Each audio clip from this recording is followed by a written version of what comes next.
L'odeur du sel restait prise dans les rideaux quand j'ai compris, bien avant que sa main n'effleure la mienne, que certaines fautes commencent par un silence et que les pensées savent ralentir une chute jusqu'à la rendre presque belle. Bonsoir à vous. Installez-vous, respirez un instant avec moi, et dites-moi dans quelle ville, dans quel pays, dans quelle nuit vous écoutez cette histoire, parce que celle-ci a la couleur froide des maisons au bord de la mer quand la saison est finie et qu'il n'y a plus personne pour faire semblant d'être heureux. J'habitais alors une maison basse, posée face à l'Atlantique comme un animal fatigué. Hors saison, tout y changeait de voix. Les volets grinçaient plus fort, les canalisations toussaient au petit matin, et même la lumière semblait entrer à regret, comme si elle ne voulait pas surprendre ce qui se défaisait lentement entre les murs. Mon mari s'appelait Vincent. Nous étions mariés depuis 11 ans, et à force de vivre ensemble, nous avions fini par connaître la manière exacte dont l'autre posait un verre sur la table, soupirait avant de répondre, ou fermait une porte quand il était contrarié. On croit souvent que cette connaissance protège. En vérité, elle peut devenir une manière très raffinée de ne plus se regarder. Vincent n'était ni cruel ni violent. C'était pire, d'une certaine façon. Il était devenu précis, fonctionnel, presque impeccable dans sa façon d'être absent.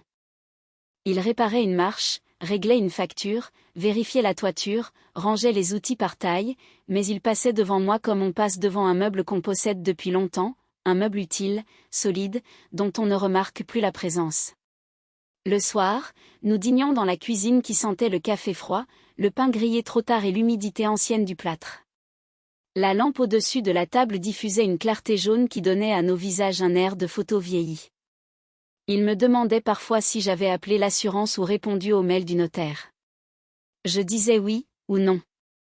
Nous mastiquions en écoutant la mer heurter les digues, et ce bruit-là finissait par prendre plus de place entre nous que toutes les phrases que nous ne disions plus. Je m'étais longtemps raconté que c'était une période. Les gens mariés font ça avec un courage presque comique. Ils donnent des noms temporaires à ce qui s'installe pour toujours. Fatigue. Charge mentale. Mauvais mois. Hiver difficile. On pose de petites étiquettes sobres sur des gouffres, parce que c'est moins effrayant que de reconnaître qu'on vit déjà à côté de quelqu'un et non plus avec lui. Le matin, je me levais avant Vincent, non pas parce que j'étais matinale, mais parce que j'aimais encore la maison avant son réveil. À cette heure-là, le carrelage était glacé sous mes pieds, la bouilloire commençait à frémir comme une confidence, et je pouvais regarder l'écume se casser au loin sans me sentir observée. J'aimais ce moment où rien n'avait encore besoin d'être tenu, expliqué, sauvé. Il y avait dans notre chambre une grande armoire ancienne héritée de sa mère. Le bois ciré retenait une odeur douce, presque rassurante, et pourtant, chaque fois que j'ouvrais ses portes, j'avais l'impression d'ouvrir la façade d'une autre vie. Mes robes pendaient à côté de ses chemises soigneusement alignées, nos vêtements se touchaient presque, et ce voisinage me donnait parfois envie de rire tant il résumait bien notre mariage, la proximité sans chaleur, l'ordre sans élan, la promiscuité sans abandon. Je n'étais pas malheureuse d'un seul coup. Personne ne l'est comme ça. Le malheur conjugal a la politesse des infiltrations. Il commence dans un coin du plafond, une tache légère, presque décorative, puis un matin on lève les yeux et l'on comprend que toute la pièce a pris l'eau. La maison elle-même semblait connaître notre secret. Dans le couloir étroit qui menait aux chambres, l'air gardait toujours quelques degrés de moins que dans le reste de la maison. Quand Vincent passait devant moi là, son épaule frôlait la mienne sans jamais ralentir. Et je me surprenais à retenir ma respiration pour un contact qui n'en était pas un, comme on retient son souffle à la porte d'une pièce où l'on sait qu'il n'y a personne. Le dimanche, nous marchions parfois sur la plage quand le ciel était si bas qu'il donnait envie de parler à voix basse. Les mouettes criaient au-dessus des dunes, les laisses de mer brillaient entre les galets, et nos pas s'alignaient sans se chercher. De loin, nous devions avoir l'air d'un couple paisible. De près, nous étions deux silhouettes prises dans le même vent, rien de plus. C'est au début de novembre que la fissure a cessé d'être invisible. Une tempête était annoncée. Le ciel, pendant 2 jours, avait pris cette teinte de métal sale qui rend les vitres plus opaques et les pensées plus bruyantes. Vincent tournait autour de la maison avec son carnet, ses mesures, ses listes de réparation. Pas une fois il ne m'a demandé si j'avais peur du vent. Pas une fois il n'a posé sa main dans mon dos comme on le fait, parfois, simplement pour rappeler à l'autre qu'il n'est pas seul. Le lendemain de l'alerte, il m'a dit, en boutonnant sa veste, que son frère viendrait nous aider à renforcer les volets de l'annexe. Il l'a dit comme on annonce la livraison d'un sac de ciment. Gabriel arrive vers midi.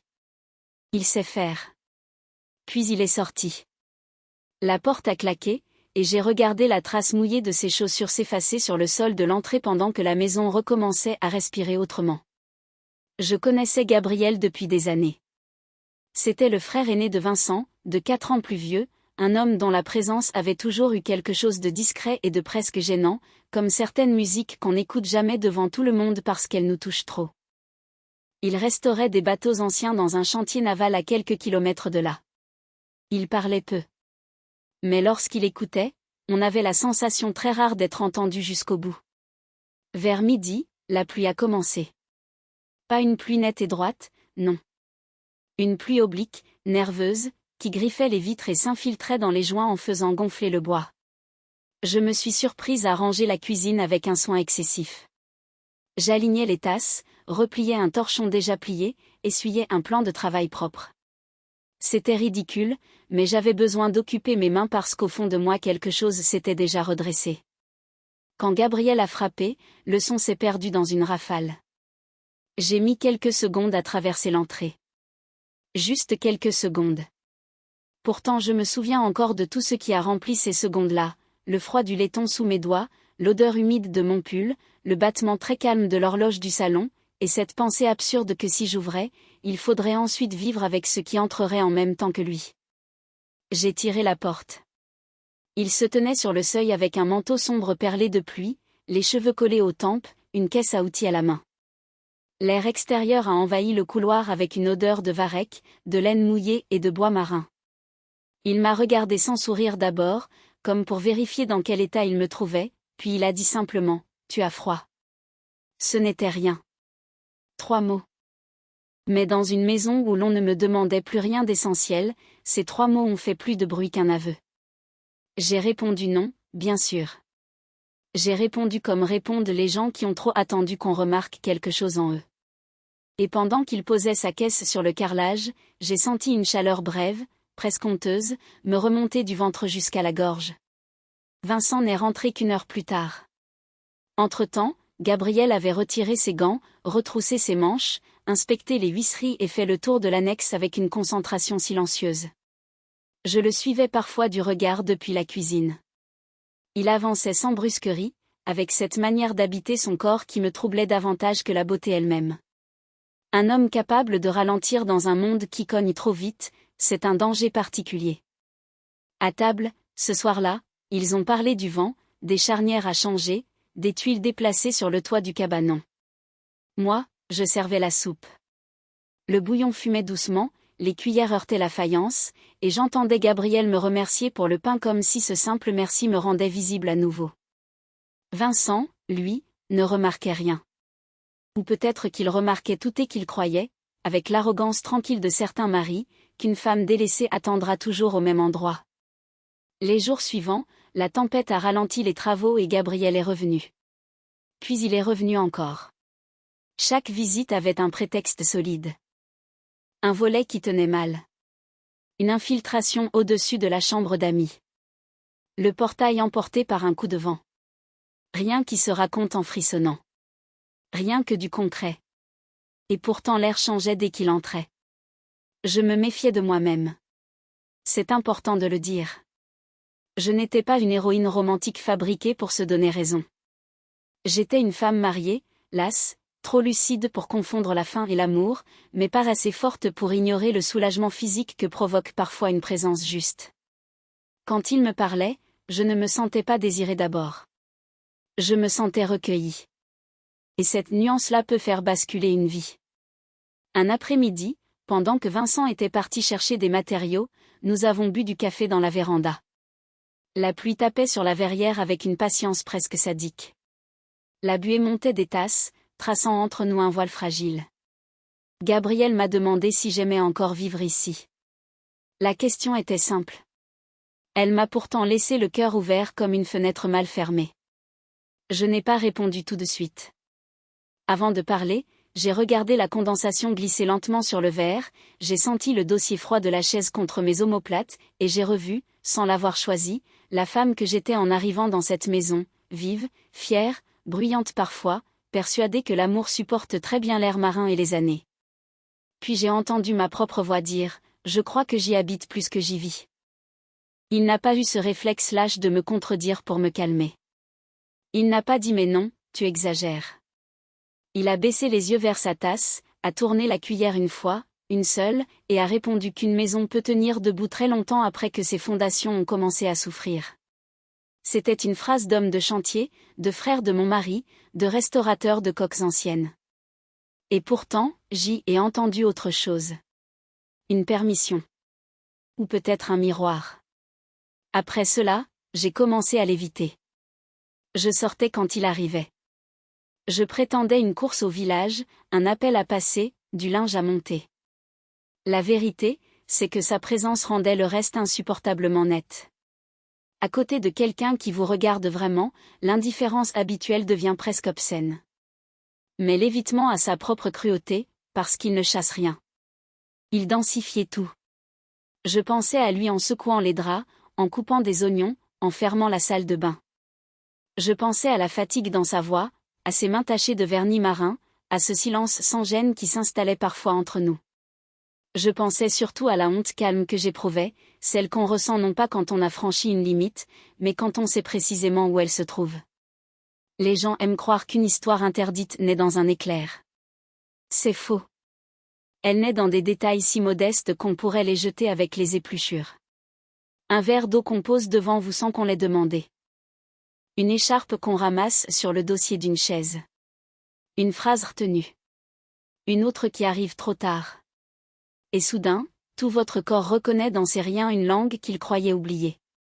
Un soir, j'ai surpris Vincent en train de m'observer pendant que je rinçais les assiettes. Son regard n'était pas tendre. Il était contrarié, presque vexé, comme un propriétaire qui découvre qu'un objet lui échappe. Il m'a demandé, d'un ton trop neutre, si Gabriel passait encore demain. J'ai dit oui. Il a haussé les épaules. Puis il s'est approché, a posé sa main sur ma taille avec une familiarité redevenue soudaine, et j'ai compris dans la seconde que certaines attentions ne sont pas de l'amour, seulement de l'instinct territorial. Ce geste-là m'a glacé plus sûrement que le vent. Il ne m'avait pas touché ainsi depuis des mois. Pas par pudeur, pas par fatigue, mais par oubli. Et voilà qu'il retrouvait ma taille précisément au moment où un autre homme avait cessé de me traverser du regard comme un fantôme. Je me suis dégagée avec douceur.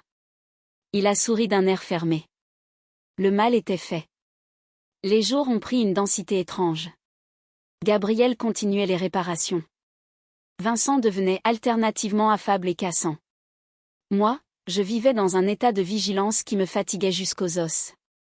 Le soir, je restais éveillée à écouter la maison, les claquements du bois, les gouttes dans les gouttières, le ressac lourd derrière les dunes. Il me semblait que chaque bruit essayait de me dire ce que je refusais encore d'entendre.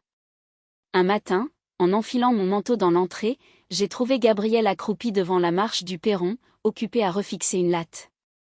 Il s'est relevé trop vite, sa tête a frôlé la mienne, et pendant une seconde ridicule, le monde entier s'est réduit à l'odeur de pluie sur son col et à la chaleur tenue de sa proximité. Nous ne nous sommes pas touchés. C'est important.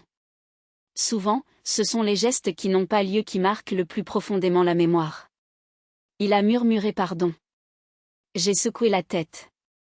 Personne n'a bougé tout de suite. Au loin, les vagues cognaient contre la digue avec un bruit creux. Derrière nous, la maison semblait écouter. Puis il a reculé d'un pas, trop brusquement, comme s'il se souvenait soudain de son nom, du mien, du lien exact qui faisait de nous deux un problème. Je suis partie marcher seule jusqu'au bout de la jetée. Le vent me coupait les lèvres, les algues séchaient en paquets noirs entre les pierres, et j'avais l'impression honteuse d'être redevenue adolescente à presque 40 ans.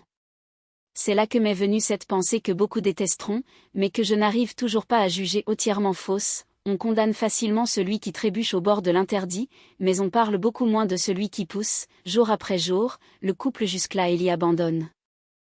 Le soir même, Gabriel m'a dit qu'il finirait les travaux avant la fin de la semaine, puis qu'il prendrait ses distances.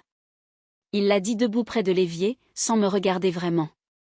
Le robinet goûtait. La cuisine sentait la cire tiède et le poivre. J'ai entendu le mot distance, et j'ai compris que ce qu'il essayait de sauver n'était pas seulement mon mariage. C'était aussi ce qu'il restait de sa propre droiture. J'aurais dû le remercier. Au lieu de cela, j'ai demandé pourquoi sa voix sonnait comme un départ. Alors il a levé les yeux vers moi, enfin. Ce regard-là, je pourrais encore le décrire des années plus tard, pas de triomphe, pas d'insistance, pas la moindre lueur de chasse. Seulement une fatigue immense et cette tenue violente de l'homme qui s'interdit ce qu'il désire parce qu'il sait exactement combien cela coûterait. La veille de son départ, la vraie tempête est arrivée. Pas seulement du vent. Une de ces nuits où l'on sent la mer vouloir reprendre ce qu'on lui a pris. Les volets frappaient, l'annexe gémissait sous les bourrasques, et l'électricité a fini par sauter juste après 22 heures. Vincent, qui avait passé la journée à tourner comme un nerf vif, a juré, saisit sa lampe torche et décidé d'aller vérifier le cabanon du fond où il stockait du matériel. Je revois encore son dos dans l'encadrement de la porte, la lumière blanche de la torche découpant sa silhouette, la pluie qui entrait en biais sur le carrelage. J'ai voulu lui dire de ne pas sortir seul. Les mots sont restés quelque part entre ma gorge et mes dents. Gabriel, derrière moi, s'est avancé d'un pas, puis s'est arrêté. Vincent est parti sans se retourner.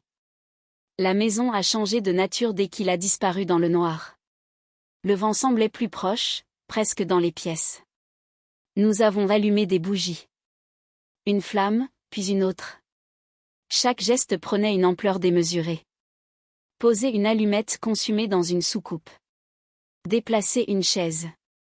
Fermer une fenêtre mal claquée. Dans cette lumière instable, tout paraissait irréversible avant même d'avoir commencé. J'étais debout près du buffet, les mains appuyées à plat sur le bois. La cire fondue sentait le miel brûlé. Ma nuque frissonnait au moindre courant d'air. Gabriel traversait la cuisine lentement, vérifiait les loquets, écoutait la toiture, puis revenait vers moi sans jamais s'approcher tout à fait. Entre nous, il y avait moins d'1 mètre. Et dans cet espace minuscule, il y avait déjà la faute, la peur, la douceur, la colère des années perdues. Il a prononcé mon prénom d'une voix si basse que j'ai cru d'abord l'avoir imaginé. Je me suis retournée. Avant qu'il ne dise quoi que ce soit, mon esprit est parti dans tous les sens à la fois. J'ai pensé à mon alliance oubliée sur le bord du lavabo, au goût du café du matin, au premier été avec Vincent, au sable dans nos chaussures, à la honte que je porterais demain, au soulagement plus honteux encore qui gonflait en moi à l'idée d'être enfin regardé sans calcul. Tout cela en 1 seconde. Peut-être moins. Puis il a dit qu'il partirait au lever du jour. J'ai demandé pourquoi comme si je ne savais pas. Il a eu ce sourire très bref qu'ont parfois les gens au bord du vide, un sourire sans joie, presque une blessure. Et j'ai compris que ce départ-là n'avait rien de noble en apparence. Il était simplement nécessaire. Je me suis avancée d'1 pas, rien qu'un pas. Le parquet a craqué sous mon poids.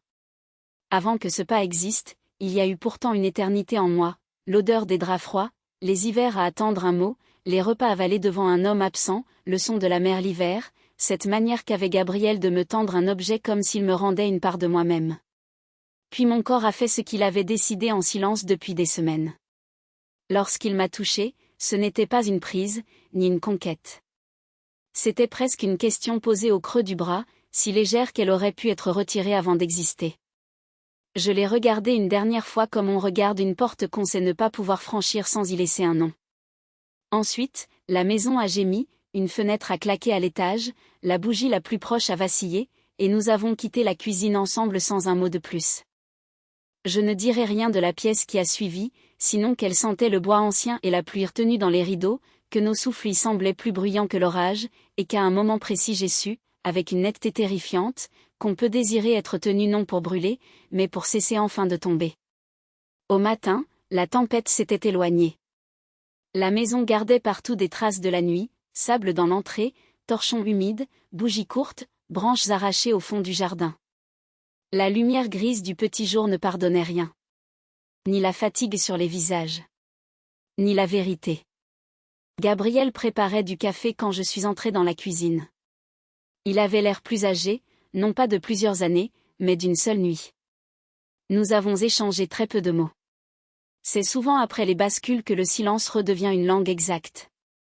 Il m'a demandé si Vincent était rentré. J'ai dit non. Puis nous avons compris ensemble que la vraie question n'était plus celle-là. Vincent est revenu vers 8 heures, trempé, furieux contre le vent, contre le cabanon, contre les fusibles, contre le monde entier. Il parlait fort.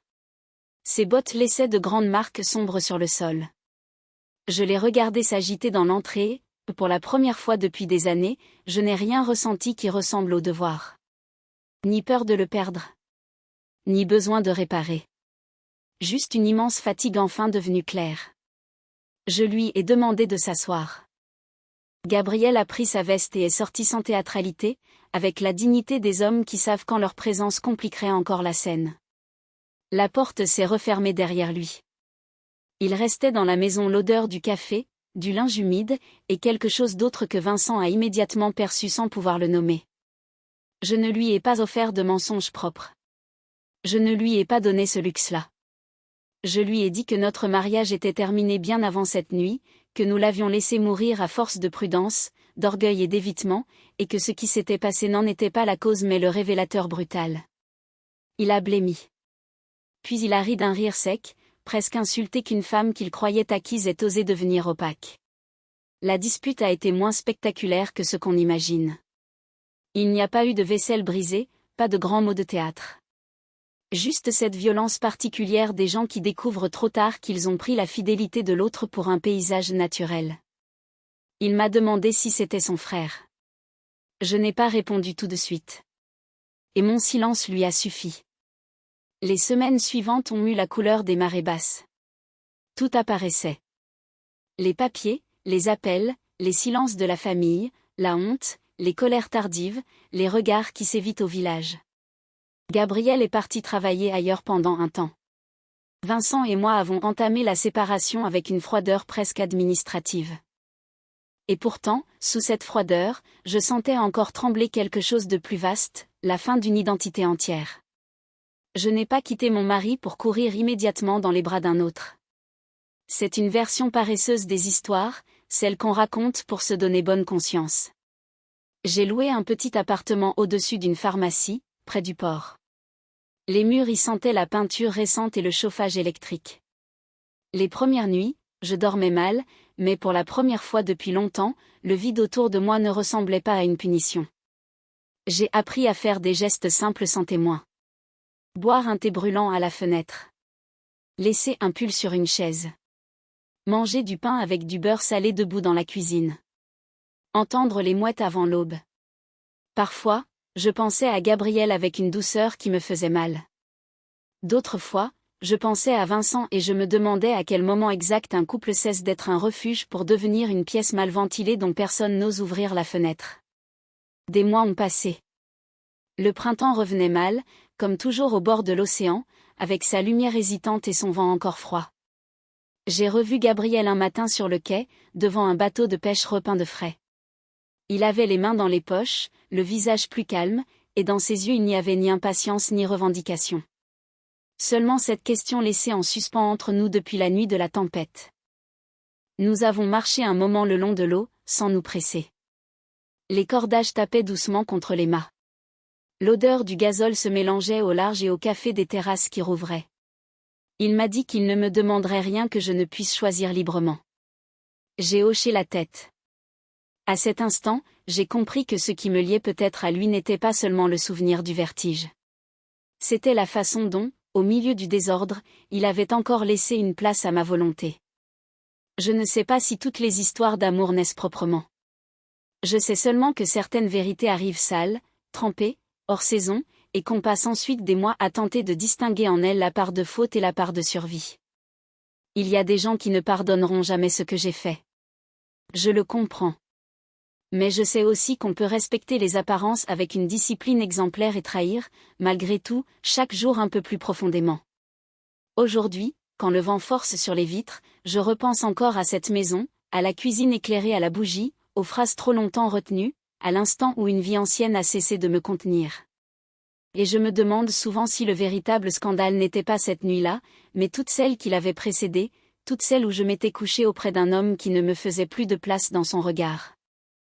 Alors dites-moi, avec honnêteté, trahillons vraiment au moment où l'on franchit la porte interdite, ou bien beaucoup plus tôt, au jour exact où l'on laisse mourir un mariage en espérant que le silence fera le travail à notre place?